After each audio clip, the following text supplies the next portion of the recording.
Inilah sosok Ismail Langga, pemuda yang belakangan kisah cintanya viral. Demi pujaan hatinya, Ismail menempuh 5 hari dari NTT ke Jember. Namun lamarannya ditolak mentah-mentah oleh sang pacar dan keluarganya. Kisah pemuda asal Nusa Tenggara Timur, NTT, nekat datang ke Jember, Jawa Timur, temui kekasih namun ditolak keluarga kekasihnya.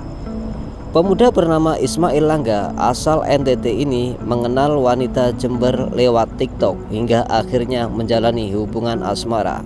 Setelah berpacaran selama 8 bulan via media sosial, pasangan yang kenal di aplikasi TikTok itu pun sepakat untuk melanjutkan hubungan lebih serius. Ismail pun akhirnya nekat ke Jember bertemu dengan sang kekasih. Dengan menempuh perjalanan selama 5 hari dari NTT ke Jember yang penuh harapan itu akhirnya sia-sia.